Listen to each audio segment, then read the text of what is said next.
La maintenance informatique, surtout le dépannage des cartes mères laptop, est un domaine encore très sous-coté en Afrique, particulièrement au Cameroun où je me trouve dans la ville de Douala. La plupart des jeunes ou la plupart des personnes sont intéressées plus par le dépannage des télés, le dépannage des téléphones, le dépannage des autres appareils électroniques. Bref, c'est ce qui est le plus répandu, c'est ce qui est le plus visible dehors. Or, dans nos foyers, dans nos différentes maisons, la proportion des personnes qui utilisent un laptop tend à égaler la proportion des personnes qui utilisent des téléphones. Je ne souhaite même pas le comparer avec les télés, car il y a dans certains ménages où les télés sont quasiment inexistantes, sont existantes même, mais parfois inutilisées. Parce que on est dans un monde aujourd'hui où c'est l'interconnexion. On est dans un monde aujourd'hui où un téléphone comme celui-ci peut faire tout, visionner, travailler en ligne, surfer. Ce qui fait que l'utilité d'une télévision parfois est négligeable. Cependant, un laptop reste un outil qu'un téléphone ne peut pas remplacer. Et beaucoup de personnes ont compris cela. Ce qui fait que beaucoup de personnes s'intéressent désormais au laptop pour pouvoir effectuer certaines tâches plus professionnellement et de façon plus aisée. Saisir, faire un rapport, faire un exposé, faire du montage vidéo, faire du montage, faire du graphisme et tout autre élément qui nécessite donc un équipement un peu plus puissant qu'un téléphone. Voilà un marché en pleine expansion que nous négligeons beaucoup. Or, les télés sont vulgaires et il y a autant de dépanneurs de téléviseurs. Dans chaque coin de rue, dans chaque principal point de rue, nous pouvons voir un dépanneur de téléviseurs. Dans chaque quartier, il y a toujours un ou deux dépanneurs.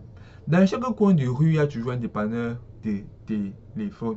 Or, on a réduit le dépannage des cartes mères à la maintenance informatique, qui consiste à changer des pièces, changer l'afficheur, changer la RAM, changer le disque dur, refaire le système, installer le logiciel, faire juste un petit nettoyage, un entretien assez basique de la carte mère.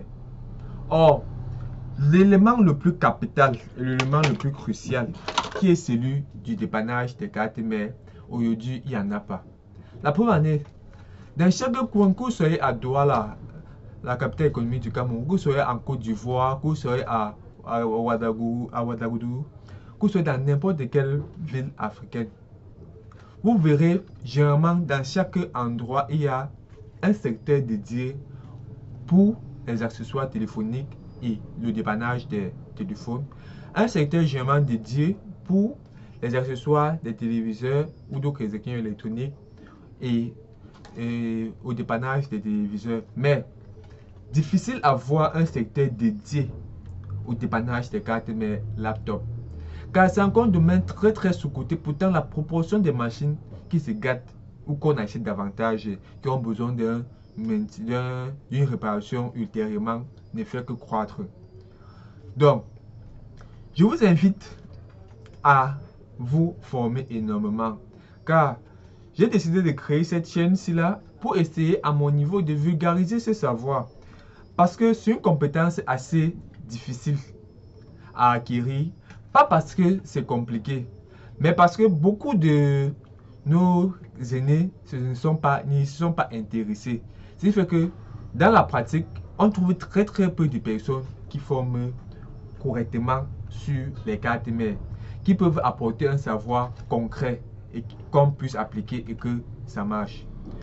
Moi, aujourd'hui même, j'ai dû faire ciel et terre pour pouvoir en arriver là. Et j'ai encore tellement de difficultés aujourd'hui là. Pourquoi? Parce qu'on se trouve à un stade où la demande a dépassé l'offre. La demande des techniciens est tellement élevée, or l'offre est tellement basse. Au point où le peu de personnes qui connaissent se trouvent surchargées. Comme on dit, il y a l'adage chez nous qui dit chaque beignet a son client.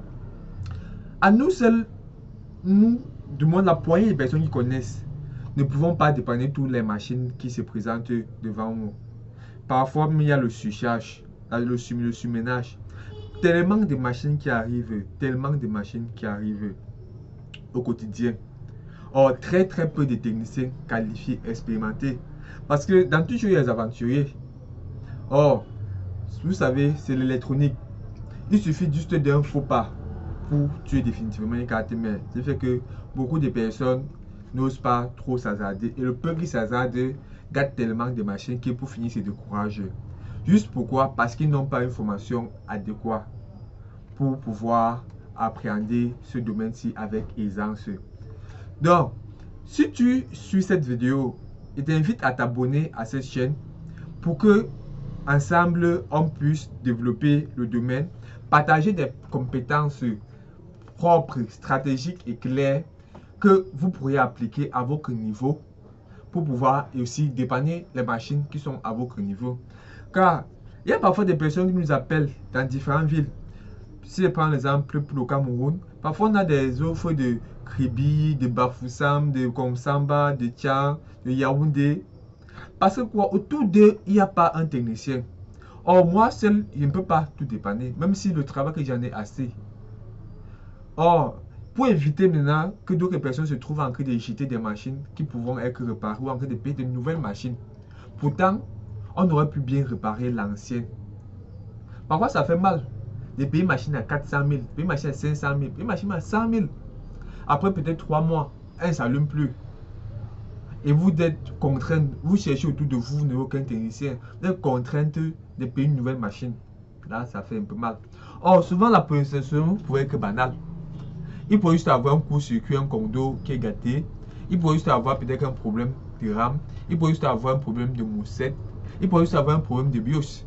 Et vous le flashez, la machine donne. Exactement, mais il y a beaucoup de machines récentes à partir de 7e, 6e, 8e, 9e génération qui sont la plupart des problèmes de BIOS. Et quand le flashant, juste la machine revient. Donc, je vous invite à suivre cette chaîne, YouTube, durant laquelle je vais vous donner quelques astuces, je vais vous partager les secrets, je vais vous amener les coulisses de mon domaine pour que vous vivez avec moi les différents problèmes que nous pourrons rencontrer et comment on les résout au quotidien sans toutefois causer des gaffes et pour vous éviter aussi à jamais de causer un certain nombre de gaffes. Donc, likez, abonnez-vous et ensemble, nous allons révolutionner les choses à notre niveau. Toutefois, avant de conclure cette vidéo, ce qui est à ajouter également, c'est que nous offrons également des formations en présentiel et des formations en ligne. Pour ceux qui aimeraient apprendre, aimeraient avoir un accompagnement plus poussé pour ne pas se jeter dans l'auto-apprentissage. Mais l'auto-apprentissage aussi aide. Beaucoup de choses que j'ai aussi appris étant seul. Mais il y a d'autres personnes qui aimeraient aller plus vite, qui aimeraient qu'on le suive pour les perdre certains temps d'essayer certaines choses pour avant de trouver la solution, qu'on nous montre, on nous oriente directement vers la route à suivre pour pouvoir trouver cette solution là. Donc, si vous êtes de ces tranches de personnes là, vous pouvez nous contacter et on verra comment procéder. Si vous êtes dans les environs, si vous êtes dans nos reporters, on fera une formation en présentiel. Si vous êtes à distance, pas grave, on fera une formation en ligne avec un accompagnement adéquat. Et tiens à préciser, la formation, elle est théorique et pratique. Car il y a la loi qui dit pratique sans théorie n'est que ruine de l'âme. Et théorie sans pratique est vaine. Donc, nous vous expliquons d'abord les concepts. Parce que lorsque vous comprenez bien comment une machine fonctionne, lorsque vous savez le cheminement peut-être que le courant doit suivre pour arriver jusqu'à tel niveau. Et lorsque vous arrivez, là ça fait partie de telle sorte que lorsque vous arrivez sur la carte mère, vous ne titubez pas, vous ne tâtonnez pas. Vous êtes serein, vous êtes sûr de ce que vous êtes en train de faire. Donc voilà à quoi les notions théoriques qu'on vous fournit servent. Donc, likez, abonnez-vous et rendez-vous pour les prochaines vidéos.